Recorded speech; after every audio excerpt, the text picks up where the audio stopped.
listeners. Welcome back to another episode of eBay the Right Way. This is episode number 76, and today's date is August 31st, 2022. Wow, another month of 2022 is over. I want to do some shout outs to sellers who purchased my BOLO book and their comments. I am just blown away by the responses and am so happy some of you have already found items in the book. Remember, seek and ye shall find. Cynthia left this comment.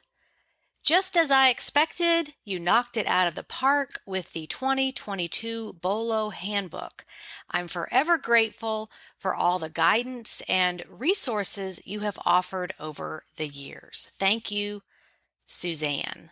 Well, thank you, Cynthia in South Carolina. Okay, next up is Yvonne. She said, thanks for sending it so promptly. Loved it. Finished it in a day.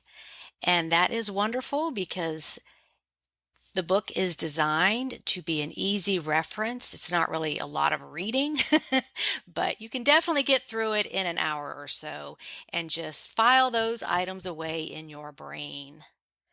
Okay, next up is Debbie. She said, what a great tool to have when you're outsourcing product to sell on eBay. And yes, that was exactly my vision. A little field guide to help you remember what you're looking for. Even I get overwhelmed in thrift stores and when I'm out looking for things to sell. So I am glad to see the mission is accomplished. Okay, next up is Amy. Awesome book. Already found 2 of the items and can't wait to list them and see how I do. Yes, mission accomplished on that. Congratulations, Amy. And then next up is Brenda. Excited to receive this book and not disappointed. Good. Well written and illustrated. Perfect. That is exactly what I was going for. And finally, Christy said, super fast shipping. This is my second BOLO book from this seller, and this one is even better than the first. Again, I'm so happy to hear that this tool is valuable and people are already finding items in it. So if you are on the fence about getting the BOLO book, just look at the feedback on my eBay store and you can see what other sellers have said about it. There are 87 positive feedbacks as of this recording. And a side note, don't worry that other sellers have this book. There are more sellers that don't have it than those that do. And we can't all be at the same place at the same time anyway. There are millions of sellers in the US and Canada, but with this book, you will be the smarter and more prepared seller if you study the material in the book. So, happy hunting, everybody! Okay, today's guest is Dena, who has an interesting connection to antiques and collectibles, and she shares her knowledge with all of you. Let me warn you that we got off topic a few times, and I had a few rants about different things, but I am sure that you can relate. So, away we go. Hello, listeners. Welcome back to another episode of eBay the Right Way, which has really turned into talking with eBay sellers about anything and everything. And today we have Dena with us. Welcome. How are you this morning? Hi, Suzanne. How are you? I'm doing great. We start off with asking where you are located.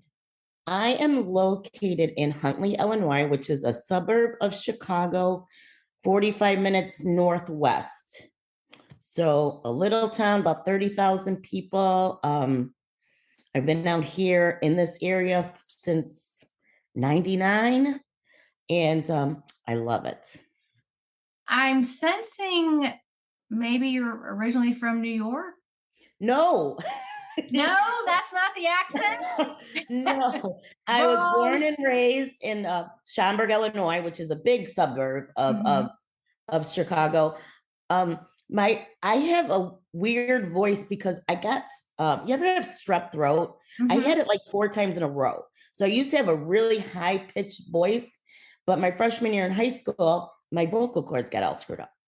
So Well, it's more the accent, so I guess it's Chicago. it's the Chicago accent. Okay, so yeah, I down here in the South, I hear a lot of accents. We have a lot of transplants that come down here Yeah. to Atlanta, and so it's just a game I play. I'm like the guess where they're from game.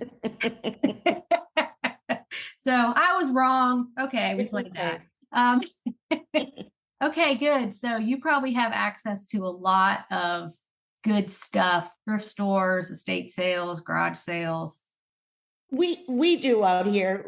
There's always somewhere to go or something to do or a state sale happening or a garage sale. It's just, are they good? Are they not good? You could spend your whole time sourcing because there's just unlimited. And it's easy to get to Milwaukee or Wisconsin or Indiana. Um, really it's a lot to choose from. Good for you. So you're in a thrifting mecca. Yes. Good for Yes. you. Okay, so I asked you to come on the podcast because I kept seeing your sales and saying your name wrong on the videos. So it's Napoli, not Correct. Napoli. So I apologize for that. Thank you for setting me straight.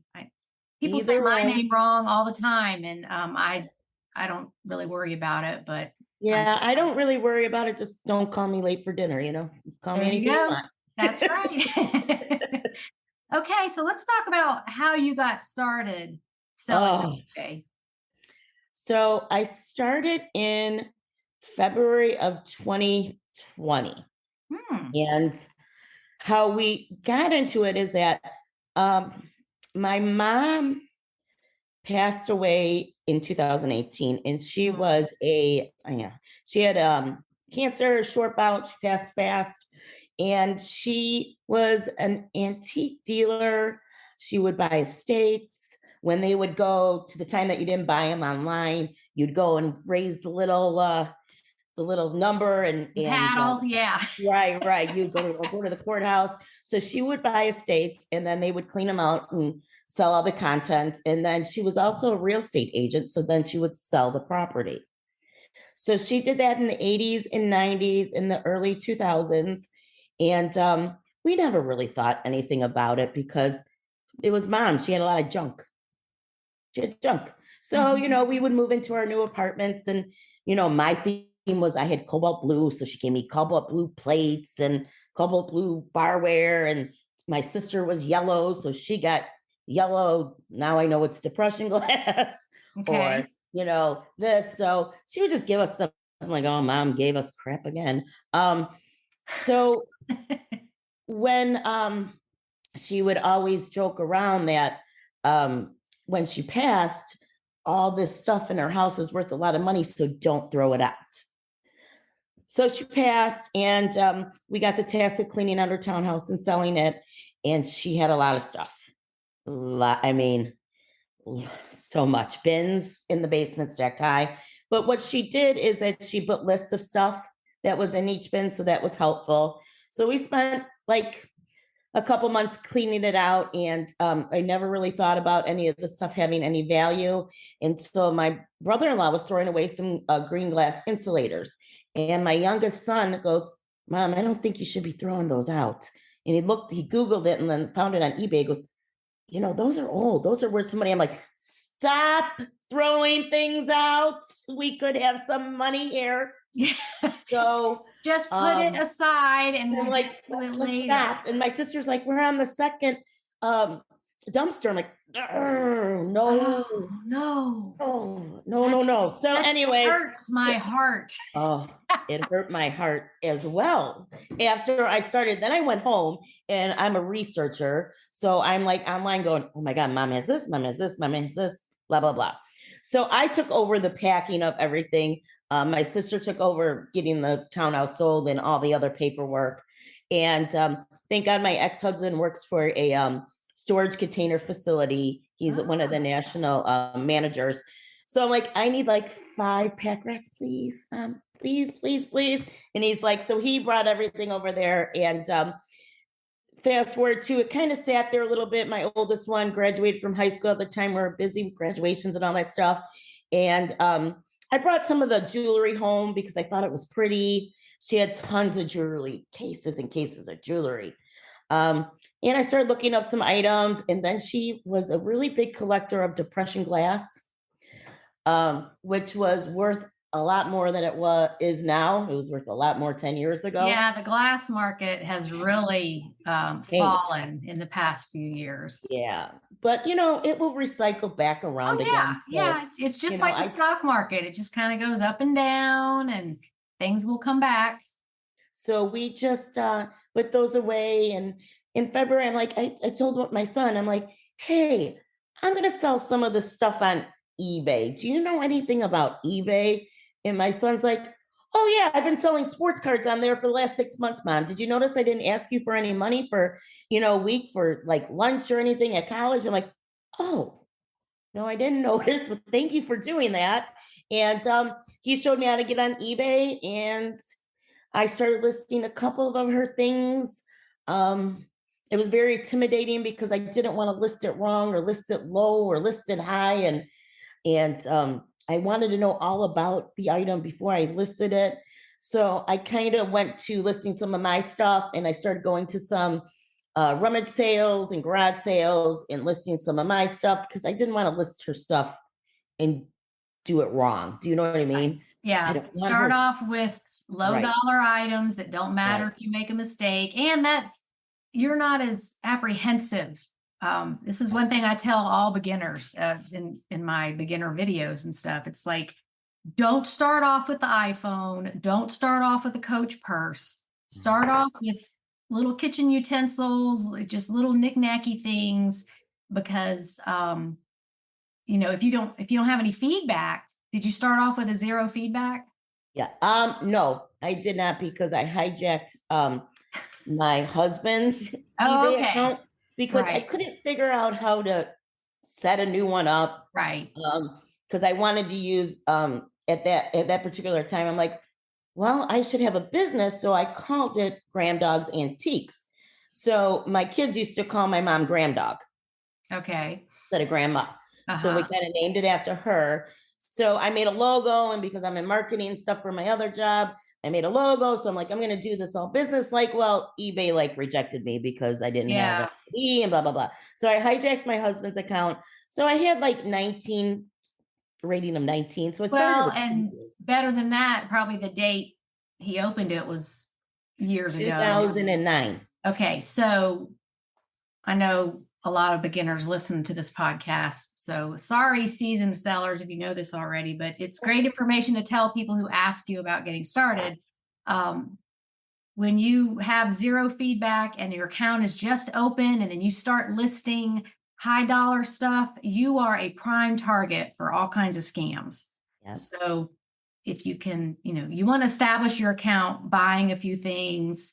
As it gets older, you will be less vulnerable for scams. But I just hear this all the time. People have one thing, like my grandmother's Tiffany lamp, is worth $600, and they want to start off selling that one thing. And you're better off just getting somebody to do it for you on their account, because it is a process.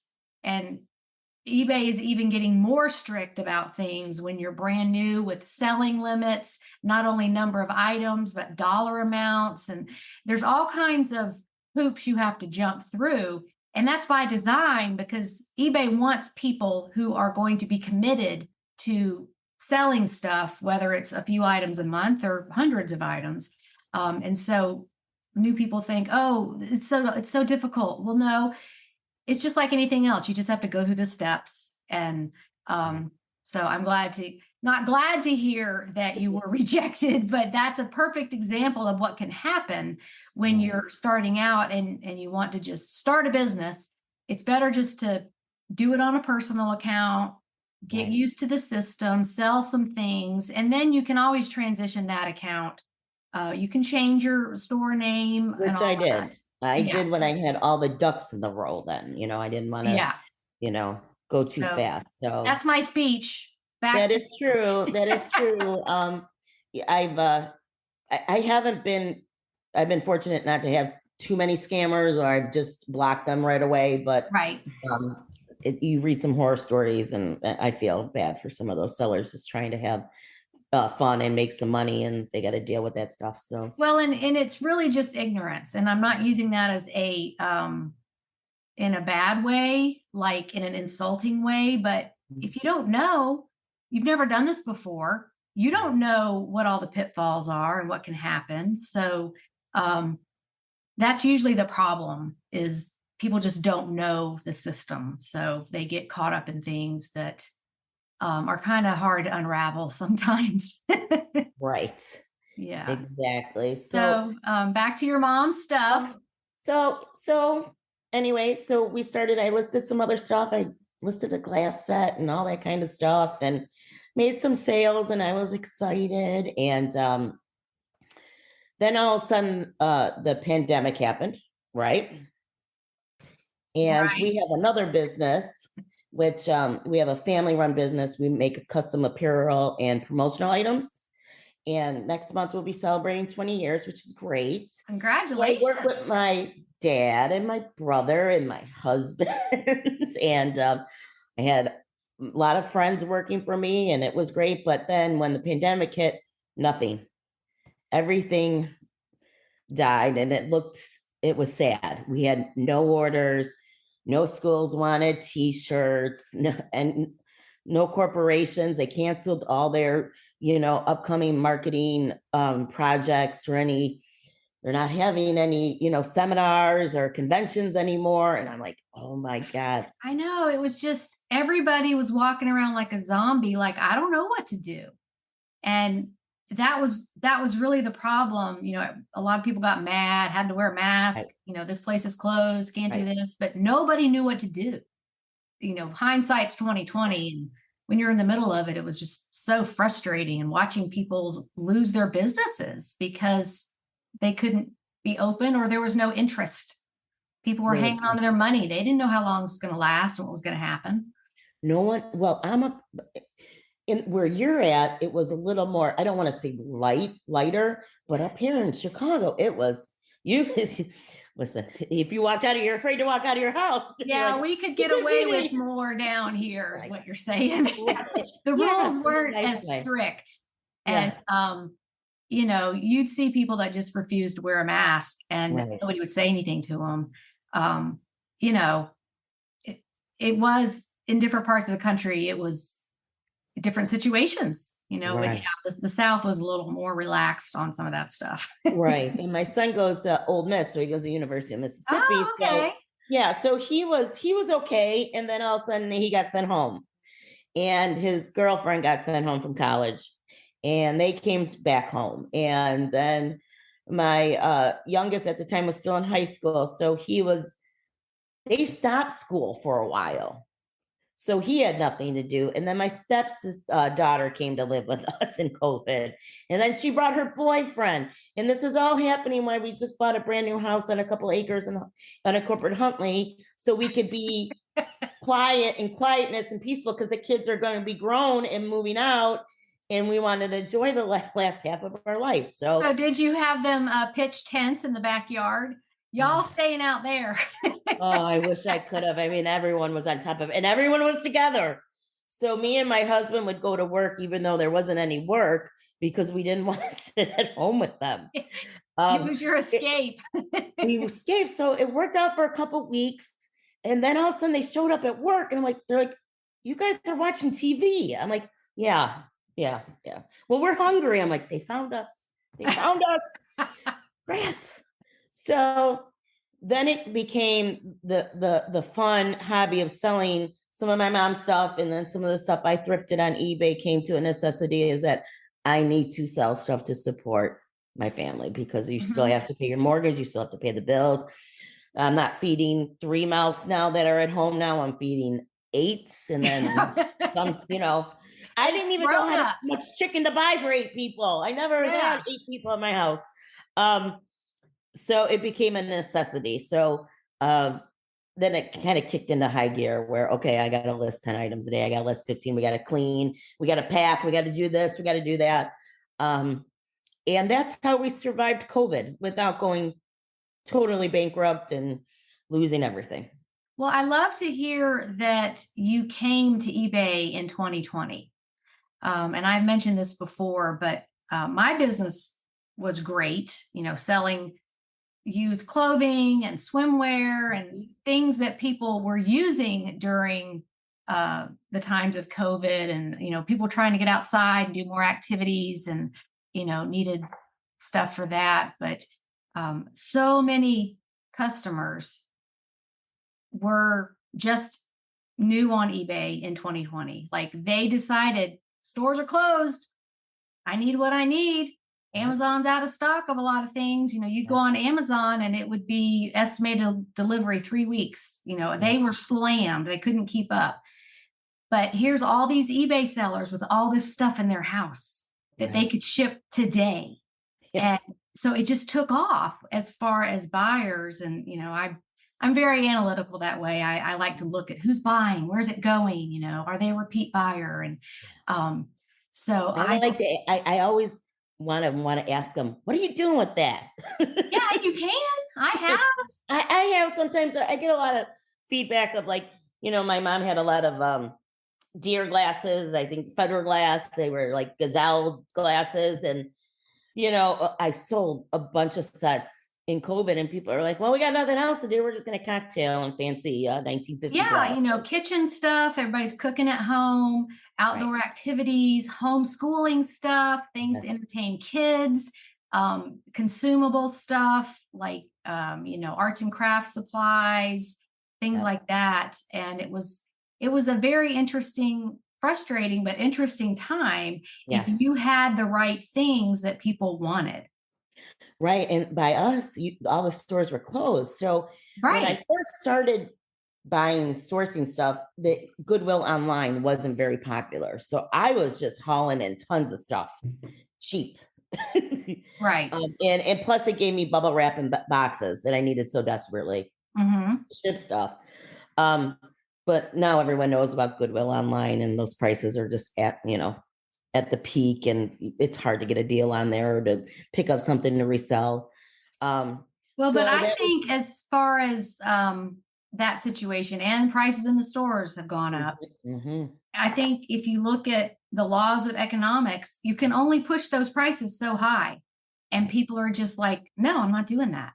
And, they have to find that sweet spot of where people are going to buy because Goodwill has no shortage of stuff and they're just going to keep getting more. People like you that need 5 storage units for a loved one's no, it's stuff. 6.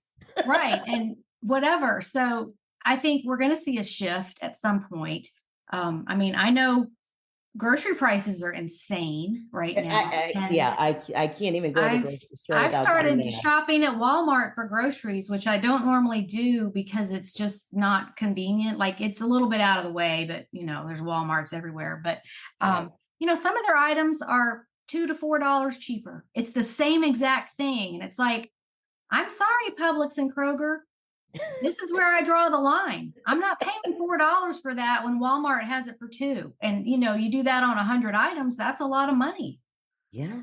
I know. I was at Walmart. Some of the prices they had strawberries for. I wanted some strawberries. It was like $4.50 for a pack. What is it? A pound? A little pint. Yeah. I'm like, no freaking way. I'm not having. I'm not doing that. Today. Yeah. No, it was ridiculous. I just that's a different topic for a whole different time. I know. We could have a grocery price commiserating podcast where I just have a bunch of people on and we all talk about that.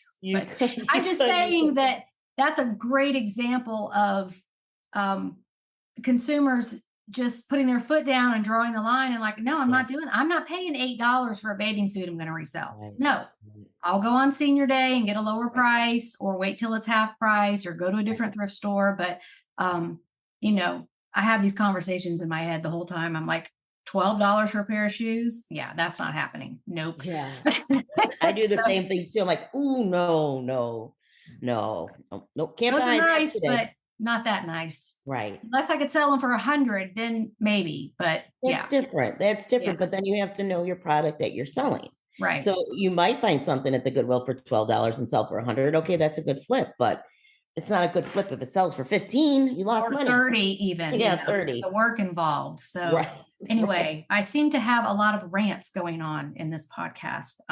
So the grocery rant is over, and we're going to go to talking about Goodwill Online, that you were doing it, but then that kind of fizzled out. Right. That got to a little cutthroat. So thank God the Goodwills and stuff opened up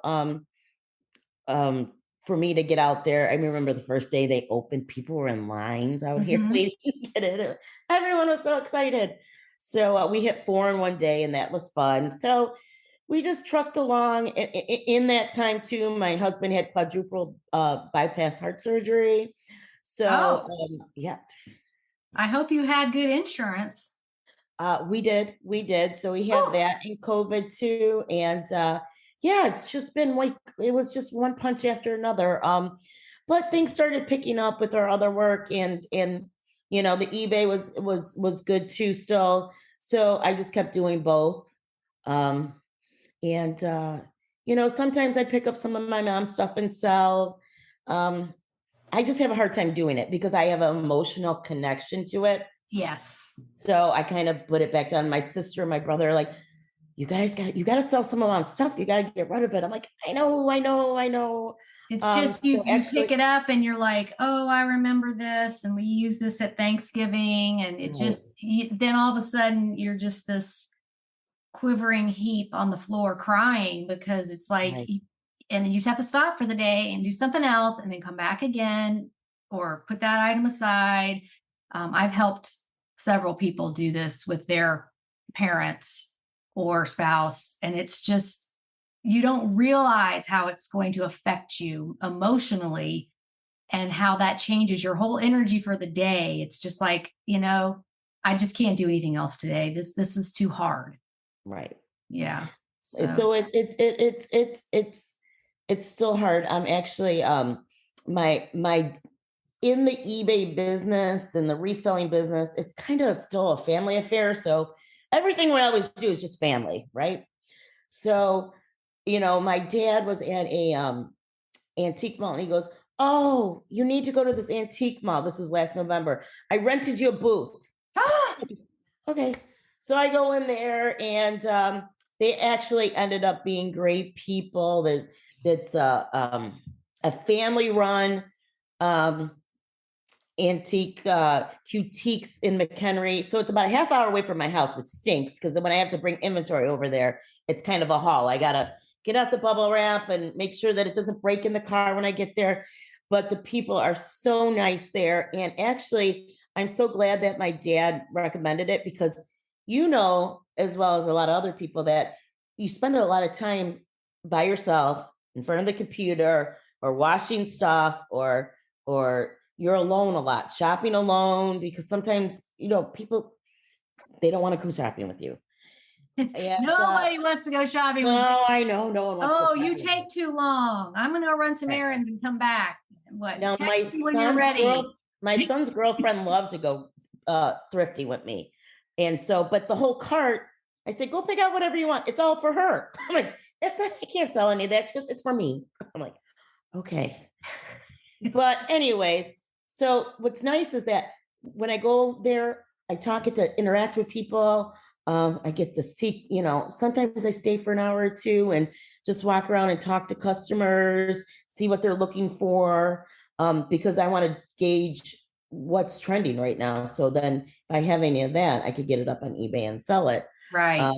Or I could stock my booth up with more of that kind of stuff, that what people are looking for. So I do enjoy it.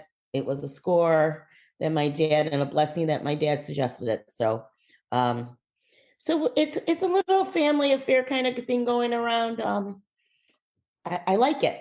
I like it. It I have a sales background, so that's what I do for.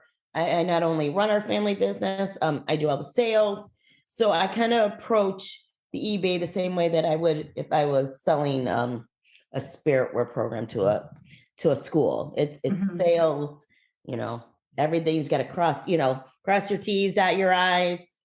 So I think that part has helped me with my eBays because I'm very careful about how I list things. I want to make sure the presentation, the pictures are clear and concise. Now, that being said, that is a hinder too, because I get too particular on items. And then it takes me an hour to list something. I'm like, that should never take me an hour to list. Right. I know that perfectionism gets in the way sometimes, and it's just the way you're wired. There's nothing wrong with it, but I know, it's but like, I just, well, this might only be on eBay for 30 minutes.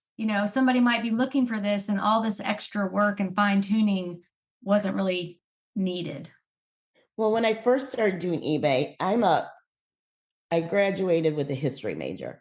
So I always want to know what things, where they were made, how they were made, who made it, the story behind it, blah, blah, blah, blah, blah. Oh, I love that. So do I.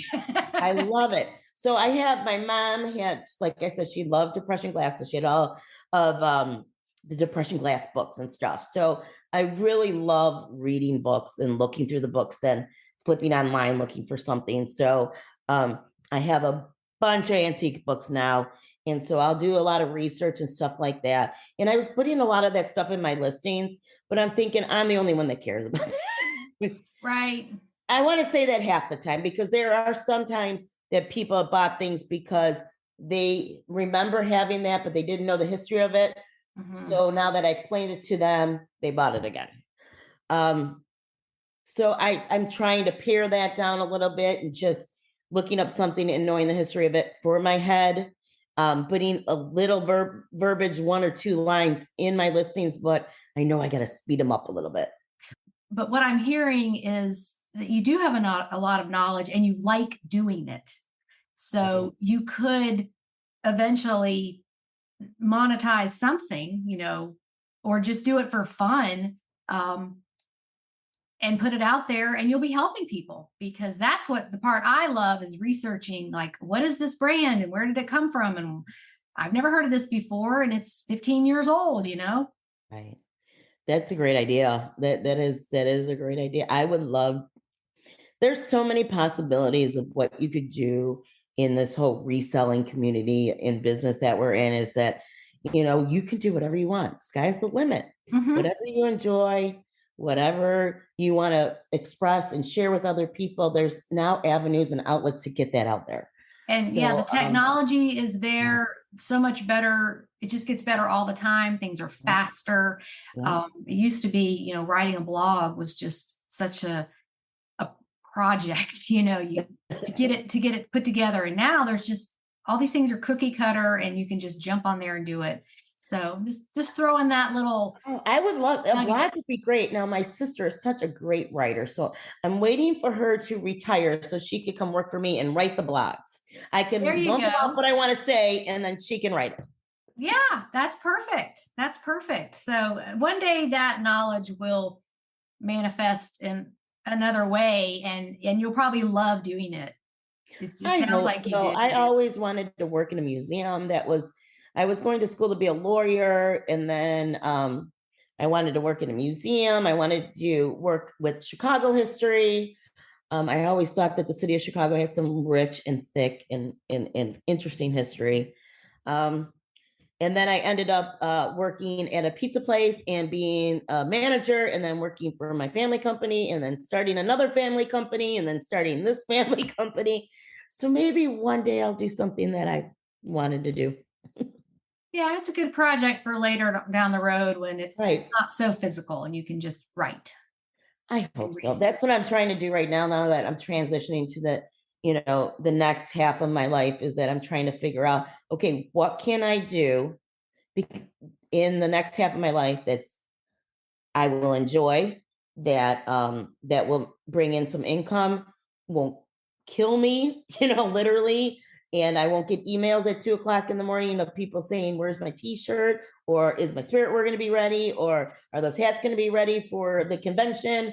And that where I could take some time to go on vacation and enjoy time with my husband and my kids and my family. So I'm thinking that this whole eBay selling thing business is what it's going to be for me. Right.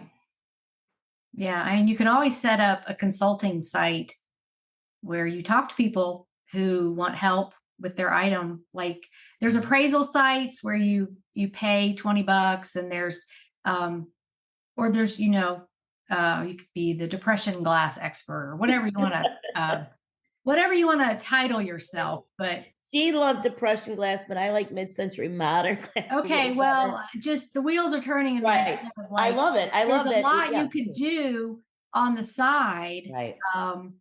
Because sometimes people do want a person who's knowledgeable and they just want to talk to you on the phone for 30 minutes. You could set up something like that for a fee. And I've done all these things in the past. And I just got to where talking on the phone was too draining because I was doing it all day, every day. And you're just saying one thing to one person. And then I was like, oh, I need to put all this where a lot of people can benefit from it. So that's where the idea for my school came from. It's like, make a video one time and a lot of people will watch it. It won't just be saying the same thing over on the phone over and over and over. But I had to go through that to figure it out. Anyway.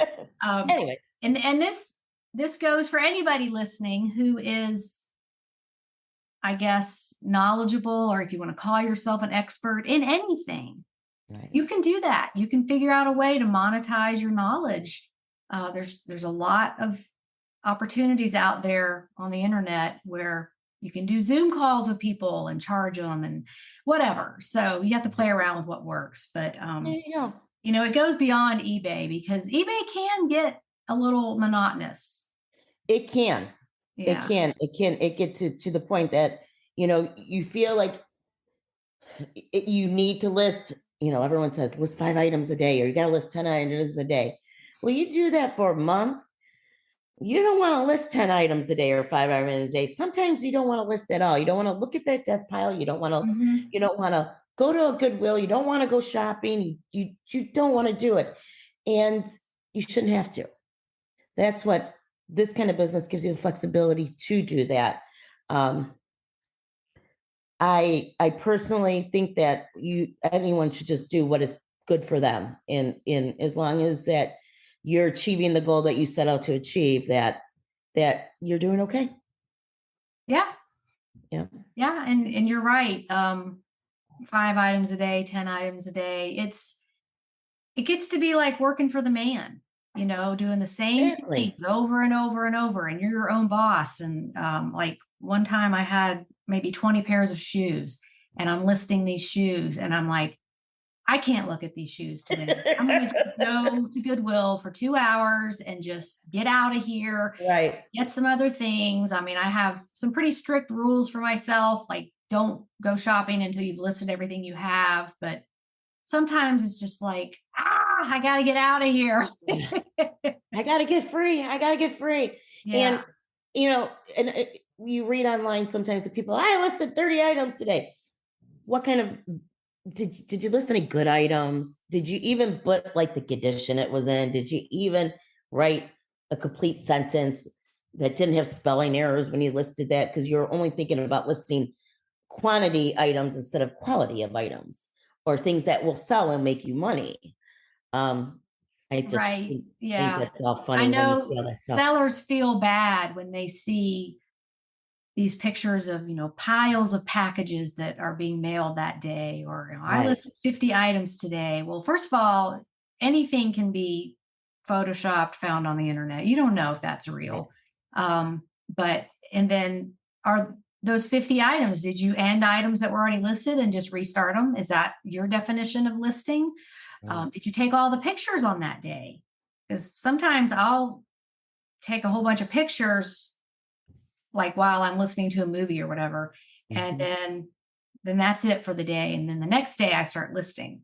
So it's all about what's your definition. But listeners, Right. please don't compare yourself to other people. Exactly. You don't know what their life is like. They don't know what your life is like. And, 2 items a day, maybe all you can do if you have an illness or you're a caregiver or you're working another job or, all the reasons that eat up your time. Don't feel bad. Everything adds up over time. 2 items a day is 60 items a month. That's a right. lot of stuff. Yeah. So look at the big picture and don't compare yourself to other people because everybody's life is different. Yeah. And you're not a loser because you're not doing 10 items a day. Maybe you don't even have 10 items a day to list. Maybe you live in a place where you can't get a lot of inventory. I mean, there's all kinds of reasons. So don't beat yourself up Right. that you're not doing the same as other people. Do So, what you can. yeah, now we're going to talk about some of your amazing sales. Oh, amazing sales. And I'm willing to bet a lot of these were your mom's items now that I know the story. Oh, No? whoa.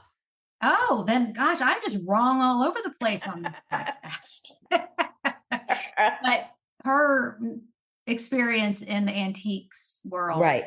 definitely filtered down to you because you know what to look for. I do. It amazes me that every month I know a little bit something more. I know a lot more than I knew last year. Mhm. I try to filter that down to my kids a little bit to research what they're doing. I have been known to left a antique book in the bathrooms for the kids to read when when they're going to be in there for a long while. I said, "Here, maybe something will spark your interest here." But they're very smart and they crack me up because when I come home with stuff, they're usually 90% correct on the maker or the manufacturer of the year that it was made. Excellent. And they're boys. That's interesting. And, reselling, whether it's eBay or antique Right. booth, that's been happening for thousands of years. I mean, come on. But that's a skill that they'll have forever. Well, and they sell sports cards online. They go to card conventions. They're always running around getting the cards. They listen to a lot of YouTube, watch a lot of YouTube of the breaks, they call them now, of them opening up the cards. And, sports card collecting is a lot different than when we were kids because we would go to the drugstore and buy a pack of cards to get the gum. And then maybe I used to take the cards if they weren't like a Chicago Cubs, and I used to put them in my spokes of my wheels. And when we'd ride our bikes all day, they only want the rookies and they got to have some, I call them glitter or, sheen to them, or it's got to be something special. But my kids are pretty smart at it and they're doing very well on it. So I indulge their eBay and I am always sitting around watching videos with them and I think they indulge mine. So it works out great. It's a family affair and that's how it should be. Good. Excellent. So let's hear about some of those sales. So not to put you on the spot. Yeah. What do you want to talk about? Which ones? Well, just some memorable sales, maybe that were high dollar or surprised you, or they sold very quickly. I could do that. Okay. So I was looking through some of my eBay's sales and I first started off with a couple jewelry pieces of my mom's because they're just so pretty. They don't make jewelry like they did in the 30s, 40s, 50s, and 60s. So I did the first big sale I had was a piece of Trifera jewelry. It was a swallow jelly belly brooch. And I sold that for, I think, $150 and it sold like in a day. Wow. So, but that took me so long to research because I had to read the whole history of Trifera jewelry and go from there. So I'm like, that was very draining. So I didn't sell too much jewelry after that. Another interesting thing I sold was a Marie Haskell brooch and necklace set, and that sold for about $350. It was gorgeous. It was blues with purple rhinestones. It was gorgeous. again, took me a lot of time to research. So I kind of stopped doing jewelry. I never want to sell anything that's fake online. So anytime that I have like a purse or a piece of jewelry and stuff, I want to make sure it's real. Because the last thing I want to do is get a negative review and blow my 100% positive because I sold a fake Coach purse or something that was a fake piece of jewelry. So that always makes me a little nervous. So Well, I and said, jewelry is very tedious to it is, research because it it's is. small. So you've got to have your loop or whatever you're I using. bought a loop. I bought a microscopy thing in COVID to look it all up because my eyes are going in the old age. So Uh-huh. I need that microscope to see the little, pressings on it. I Markings. see the maker's mark of it. So, Mhm. Yeah, and it's a lot of it looks the same. uh-huh. So when you use Google Lens, you get irrelevant results Yep, because a lot of it looks the same. And there's only so many things you can do with a brooch, right? right. um, so And, I and found that too. I tried some jewelry lots and I just didn't enjoy it. I mean, I know it's highly profitable, but it right, just seemed very tedious to me looking it all up. And I wasn't confident because that's just not a category I know very well. So I think a lot of people have that issue when they're going into a new category.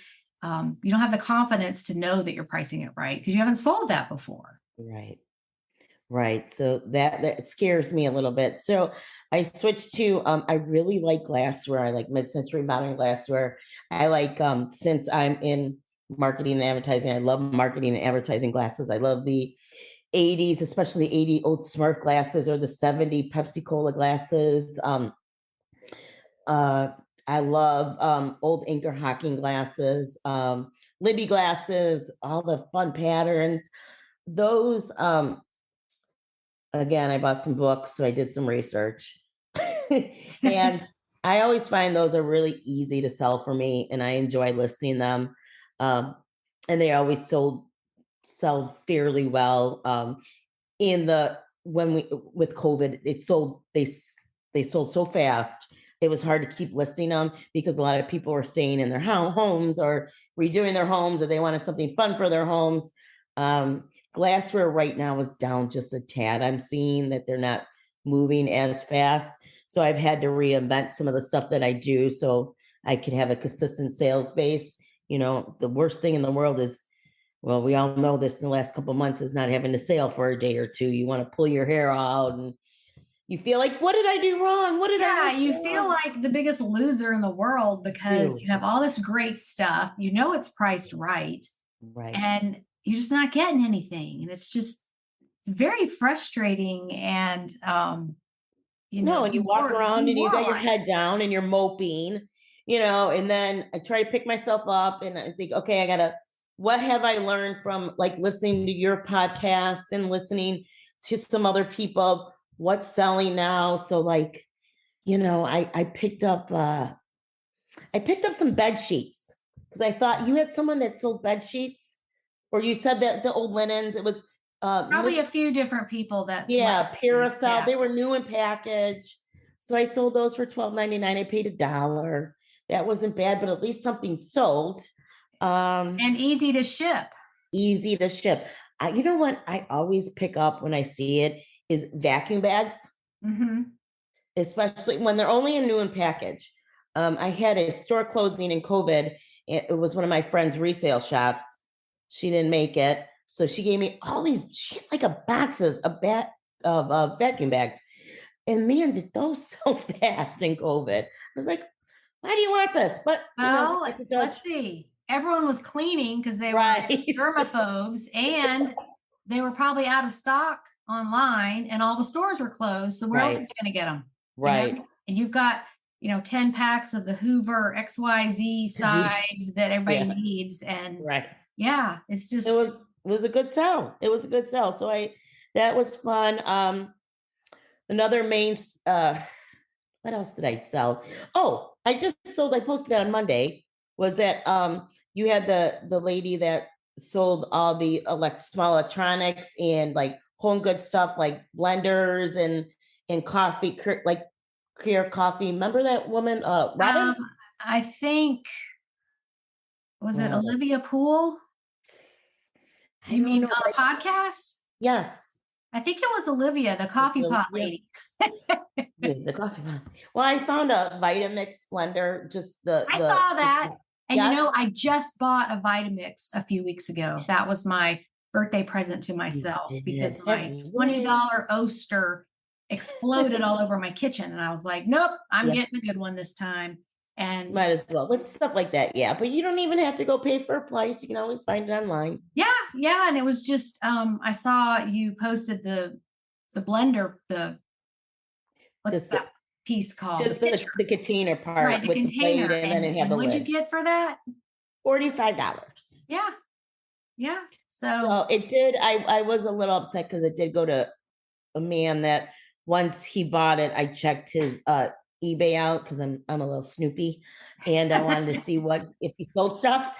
And That's he called sells those all the research. time. It's not called stalking. It's research. Research. I'm trying to find out who my client is. Right. But yeah. So and then he kept hounding me that, can you ship this just the cheapest way? Your shipping's too much. It's 16, whatever it was. I'm like, no. And I finally told him, I said, well, you said you're charging $94 to ship yours. I think you could afford my $16.50 shipping or whatever. I mean, it has to have enough packing to make sure it's not going to break. Oh, and And even though it's plastic, it can break. It can. Well, but shipping is it can break if it gets underneath 400 pounds of mail in one of those carts. Right. Anything can crush. Right. And that's my that's my biggest fear, is for anything to break. I am the bubble wrap queen. I think my highest rating on my feedback is because of packing fast and securely. I had, in the beginning when I sold some a plate set, and it was heavy, and I thought I packed it well, and I shipped it all the way to California. And in transit, the lady wanted to cancel the order because if her husband finds out that she bought this, she's going to be in big trouble. And I said, well, get it to you, and then we could discuss the options. And I do not accept returns on my eBay page. So when she got it, she texted me and she goes, it's all broken anyways. You could tell where she kicked the box in. You know what I mean? And she's like, so why don't you just refund my money? And, you don't want this back. I'm like, oh, I want it back. Please, I'm going to send you I could kill myself. It was $100, return label. But yeah, I wanted it back. If you broke these, I'm going to make you pay my get back and it all back and send it back to me. Yeah. Once I get it back, I'll give you a full refund. Right. Yeah. Well, and just a note on returns. You might not know this, but having returns places you higher in search. I know, but I'm afraid. You know what? Probably I read too much on the internet, and I see all these people returning stuff, and a lot of these people are making the stuff up. I mean, it's not even the same item that they're returning that they got. Just let me give you my spiel on that. Is everybody accepts returns with eBay's guarantee. Right. So you might be forced into doing it. If you put it on your listings, and I challenge you to try this. Okay. And just try it for a couple weeks and see how you feel. You do get higher placement in search. eBay has told us that. It immediately creates customer confidence. When they see no returns, you don't know how many people are skipping over you and going to someone else just for the peace of mind that if something goes wrong, I can return it. And selling a lot of collectibles, I don't really think you're going to have that much of a problem. I mean, you're always going to have those few customers that are a problem, but most of the time, the rewards far outweigh the risk. And, again, don't listen to everything you hear online. Yeah. These are just people like you. And I've always had returns on everything, my entire 20 years on eBay. And really, I maybe get one a month. The other issue is that, somebody gets something, oh, I'm going to return this, and they contact you and they never ship it. And so it just times out and they can't return it after the time frame. So would love for you to experiment with that and just see what comes up. And you might think, oh, I've been worried about this for no reason, Now, Suzanne, do you wrap up? I know that if I do everything except for that to be a top, have that little badge, that fun little The badge top they rated give you. seller. Yeah. Right. So do you have that? I think so. I know I move in and out of it. Okay. Sometimes yes, sometimes it just depends on what's happening in my store, and do I Okay. meet the benchmarks for that. Okay. It really doesn't matter if you have that or not. If you have an Okay. item that somebody wants, Okay. They'll have it. they're- You always see that, and they're like, if you just accept returns, you will give you this fun little badge. I'm like, well, you can see what happens. You might get it if you accept returns, but I 100% understand where you're coming from. It's, Right. What's going to happen to me? What are people going to do to me? And, there's just crazy people out there that shop on eBay. I had some return one day. Well, it was the last week. It was a bra that had the little hook and eye closures. And they were very small. And I showed them in the listing, back closure, hook and eye. And the lady returned it because she has arthritis and she can't do those little hooks. Like she needs a front closure or a pullover or something like that.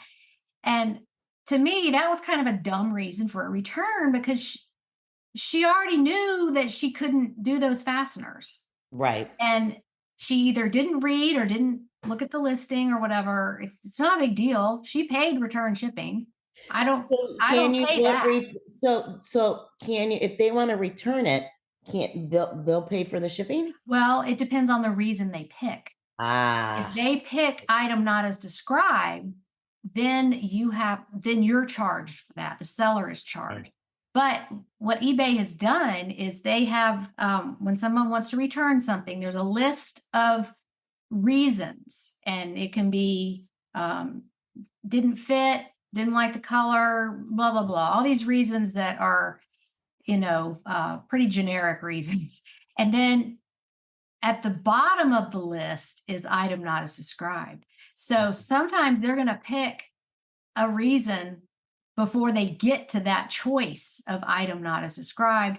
And most buyers don't know, and hopefully they're not listening to this podcast, that when you pick item not as described, that the seller has to pay the shipping. So, but then you can always do a dispute that, hey, it shows in the picture, this was red and black striped, and you're saying it's pink, and whatever, they're trying to do.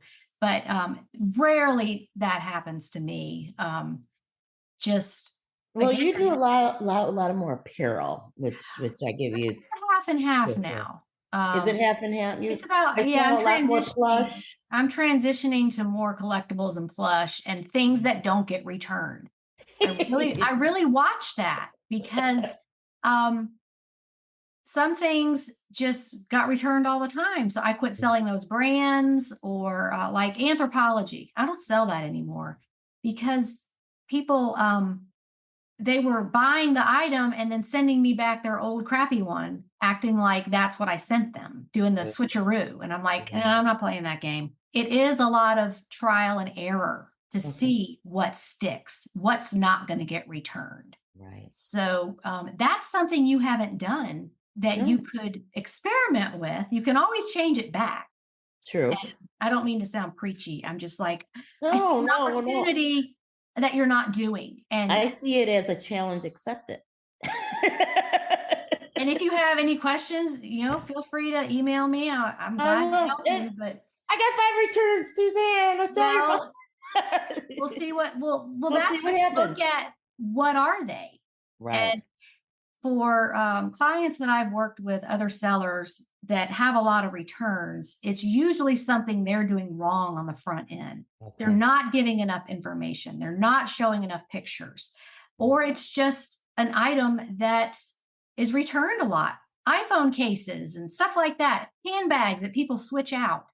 They'll buy a handbag and they'll use it for 29 days and then they want to return it. Right. So that's why I don't sell a lot of products. I had trouble with electronics, people saying things didn't work. I had Right. an electric blanket returned one time because the lady couldn't figure out how to turn it on, and Oh, she did an item not as described. So, oh, I mean, you're going to have these issues, but, sure. and for the listeners too, just if you're not accepting returns, you can go to your bulk editor, you can put 30-day returns, you can choose whether you want to pay return shipping or not. Some sellers do that. I don't. And throw it out there and see what happens. And Good idea. the worst thing that can happen probably is that you're going to get more sales, and that's not bad. Such a bad thing. I mean, as a consumer myself, I look at who I'm buying from. Yes. Yes. I buy on Etsy sometimes, just fun, Yeah. creative things, and I go and I read their feedback, and I look at how many sales they've had, and you know, plan who I'm going to purchase from based Right. on their feedback and experience. So I feel like other consumers do that too, especially online when you cannot see the person, you don't know who they are. You have to build that customer confidence and having that show up on your listing, because it shows up right under your location on a listing. Seller accepts returns, 30 Right. days or no returns. And I just wholeheartedly feel like that is a turnoff for a lot of people. Oh, they don't take returns. They're going to send me a piece of crap and they're not going to honor it, and they go into all these scenarios of why you're a horrible person, what Right. you're going to do to them. So, okay, that was yet another rant on this. That's okay. We gotta stop listening. What we gotta separate, it's fine. It's fine. Fun. Let's do fun stuff. What else? What else? So how many items do you have listed at this time? So right now I think I have like 245, That's 250, right good. around there. Since I still have the day job gig, I'm trying to transition. I don't want to say, I call it semi-retired. Um, I'm trying to weed out the customers that in that part of the business that sucks up the most amount of my time for the least amount of money. And I'm trying to retire from them and then keep the clients that really do give me a bang for my buck. And since I work with my brother and my dad on that business, I have 3 people to think about that. So I'm trying to condense that so I can make more time for my eBay and reselling business. So I 250 items is comfortable for me. Would I love to have 500? Yes. I feel like that will dig into a little bit of my weekend nap time. So, I mean, your name is Napoli. so, but I'm okay with it. It's sometimes everyone always thinks, well, I got like 1,900 listings. Well, do you have 1,900 listings because you list a lot and you're full time, or do you have 1,900 items because you're not putting out stuff that people want to buy? Right. It's just accumulating Right. unsold.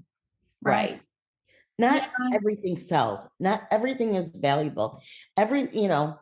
Just because you bought it and you put it out there doesn't mean that someone wants it. Yeah. And sometimes that someone, it takes them 2 years. Takes them 2 years. I mean, I just sold something I had listed for 2 years. It was what was the thing that I had listed, and it was nothing. It was like for $10, but someone bought it 2 years later. I don't even think I had it promoted or nothing. I kind of just gave up on it and said, I don't feel like walking over and taking it out of my storage bin, so I'll just leave it right there. And if someone buys it, they buys it. And it took 2 years, and they love it. You never know the reason someone is going to need it. I had this happen the other day. I sold a nice Athleta dress, Nice. $59 tag on it, had it for probably a year and a half. Finally got an offer of $30. I'm like, okay, I'm taking it. And the girl sends a message. She's like, thank you so much for accepting my offer. My puppy just chewed up my dress exactly like this, and I'm replacing it. And I'm thinking, yay for you getting a puppy. And Give And your then puppy a big kiss from me. I wrote her back and said, "Oh, I'm so sorry that happened. Shipping it out today." And she said, "Well, he's eaten a pair of shoes, my Peloton T-shirt, and our patio furniture." So, so it's like, okay, so am I waiting for someone to get a puppy who's going to chew up their shoes that I have the exact pair of? I always got that. You never know. I mean, Never things know. happen. So Never know. So yeah, so that I'm comfortable with about 250 listings. For the holidays, I would like to amp that up a little bit to about maybe like 300, 325. I always think that fourth quarter is really big time for our industry. So I like to get us some little more stuff out there for that. Other than that, I started listing some Christmas, Halloween. I started stocking up my antique booth for Christmas and Halloween. So I'm kind of just throwing all my all my eggs in the fourth quarter basket here. I'm excited. Yeah, and it'll be interesting to see what happens this year because the stores still aren't very well stocked. Nothing. And things run out online. Right. Amazon will have out of stocks. And I think that's an opportunity for eBay sellers that we're sitting on all this inventory. It's right here. We don't have any supply chain or delivery issues. We just print that label and ship it. That's it. Yeah. So the motto is, if you have it, list it. But with 6 storage units full of stuff, that's a little overwhelming. Oh, I know. It's a lot of furniture. So I'm in the process of taking the warehouse space that we have for our other business is about 3,500 square feet. So I'm taking half of that space and I'm gonna kind of put some of the furniture in there. And then I'm always thinking business wise. So as I coincide that, I'll roll out a website with the pictures of those. So if someone sees that, they could come pick it up, or, we could talk about delivery. So I'm always thinking about how that can flow. So I will be getting rid of those storage units soon. I'm sure that my ex-husband will be appreciative to hear that.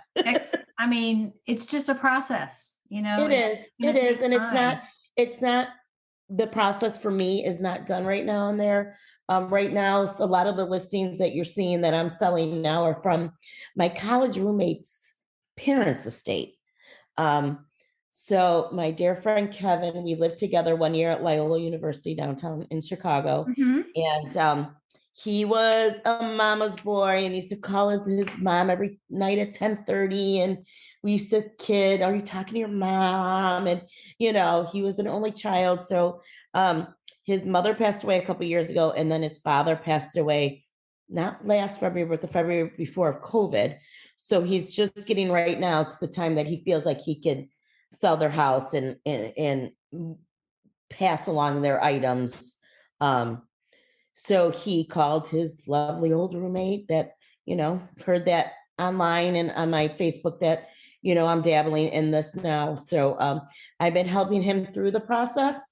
And since I went through the process and still going through the process, I could catch them in the process. So the first day that I went over there, I went to go access all the items. I'm like, okay, we can sell this or didn't like this or blah, blah, blah.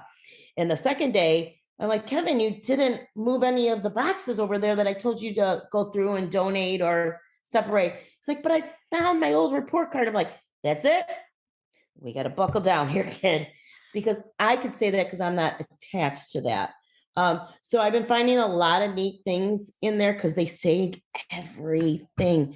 And his mom was a QVC shopaholic, especially in the early 2000s when they used to have the QVC Fenton glass. Those sell for a lot. Did not know that. Those sell for a lot more than some of the older ones that my mom has. So my mom has a lot of the 1910, 1915 Fenton glass, a lot of the Carnival glass. And then Kevin's mom, had all this 2000, and the 2000 ones I just sold like an egg for like $59. Like a Fenton egg, because they're signed by the Fenton family and it's limited edition. And sometimes they were sold in Cracker Barrel, which I learned that some of the items that were sold in Cracker Barrel can be worth some money Yes. from one of your podcasts with that lovely girl that you had on. So in addition to wonderful chicken and dumplings and country fried steak, Cracker Barrel has stuff that might sell for good money if it's older. Yeah. Which he has tons of. So I'm waiting to dive in. I can't wait to dive into that and research and figure out what the values are of those. So I've been helping, and so I'm trying to pass along my knowledge to other people too, about that. So yeah. So like the soccer t-shirt that I sold for, I forgot how much I sold it for. It was like $50. I'm like, this will never sell. And he's like, everyone loves soccer. Now, we both played soccer back in the day. And he's like, how can you not like soccer anymore? I'm like, that's never going to sell. It was a 94 World Cup soccer. It sold like I saw an that. hour. Yes. An hour. Yes. So you sound like the buck stops here, lady. Like all these things kind of filter down to you, and you may have them in a storage unit, but your intention is to deal with them, to rehome them, so it doesn't just get passed on again. you know, I feel like there's a place for everything, and there's a place for me. I am very good at selling. I am very good at researching. I'm very good at I'm very caring. So this works for me. My sister is a little more business-like, and so is my dad is the typical 1980 salesperson that used telephone call. So he gets results. But we all do it a different way. But I want to make sure that I save as much as we can, because once this stuff is gone, it's gone. And a lot of the stuff is so cool. And it's so much better made than things are made now. I mean, you go to, we have an at-home store, which is kind of like, where they have all the vases and all that stuff. And I'll go there to maybe buy patio cushions and stuff like that. And they have these vases, they're $40, $50.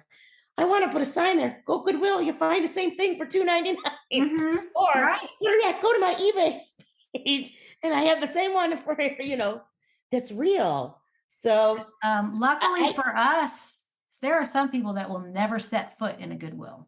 They will never buy anything used, and I don't understand. We're getting all their stuff it's all ending up in the Goodwill when they downsize and thin out their possessions. They take it to Goodwill, but they're never going to shop in there. So, well, and that's the whole thing, is that I always think that people want to save things, and that they love the history of things. But I got to remember, there's not a lot of people like me. There's not a lot of people like you, and a lot of people just throw it out and throw it out and throw it out. So I always say that their garbage is my gain. Yeah, we need them to be our suppliers. Don't put down that book. Don't read about the history of that. So when I do go to Target or TJ Maxx or those kind of stores, and I see all these people just with their carts mounded up with stuff, I'm like, oh goody, that's going to be in the Goodwill 6 months, a year from now. They redecorate all the time, and they just buy all new stuff. And what I do with the old stuff, they may donate it now. It may sit there until forever when it has to be donated, but those are our suppliers. I love our suppliers. I know. Okay, well, we are getting to the end here. So last question is, since you are a newer seller and have done very well, what kind of advice would you give to others thinking about starting or that are new to eBay? My dad had the saying, and I always think about it, and I tell anyone this, and it's always be kind to the people that you see up on the ladder of life, because it's the same people that you'll see on the way down. So if you did a great job selling something on eBay, someone will save you as a seller, and they'll get alerts when you list stuff. So be nice to people. Say thank you. When someone places an order and pays for it, shoot them an email. Thanks for the payment. I'll get this shipped out in ASAP, and have a wonderful day. You might be surprised with the results that you get if you're kind to everyone. That's great advice. You get back what you put out there. That's right. Okay, well, thank you for taking time out of your busy day to chat, and we will look for your amazing sales on the Facebook group. Thanks, Suzanne. Appreciate it. Okay, bye. Bye. Thank you, Dena, for making time to come on my podcast. I appreciate what you have contributed, and I know the listeners will appreciate it too. Today's trivia question is another food one. What is the meaning of the brand name of ice cream Haagen-Dazs? What do those words mean? Here are 5 seconds to think about it.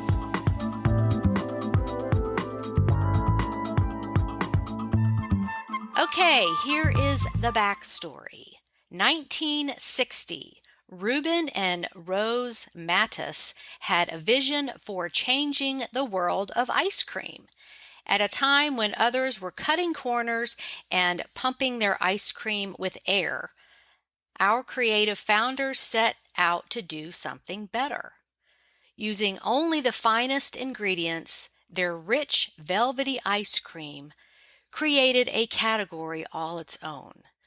With 3 simple flavors, vanilla, chocolate, and coffee, and with a playful made-up name, the Haagen-Dazs brand and a new kind of luxury was born. Reuben invented the Danish-sounding Haagen-Dazs name because he thought it conveyed an aura of the old-world traditions and craftsmanship, according to the Huffington Post. He also told Tablet magazine he was inspired by Denmark because it was the only country which saved the Jews during World War II. But the name was basically created at random, with Reuben's daughter saying that her father sat at the kitchen table for hours saying nonsensical words until he came up with a combination he liked. So the bottom line is Haagen-Dazs is a made-up word that doesn't mean anything. So the next time you are perusing the ice cream aisle at the grocery store, you will know the rest of the story about the name Haagen-Dazs. Okay, we have made it to the end. Thank you so much for stopping by and including my podcast in your day. I'll be back next week with Kim in Texas, who has some great information about selling cowboy boots and other items native to her area. So make sure you tune in for that. And that episode will have fewer rants than this one did. Have a fun day on eBay. Bye, everybody.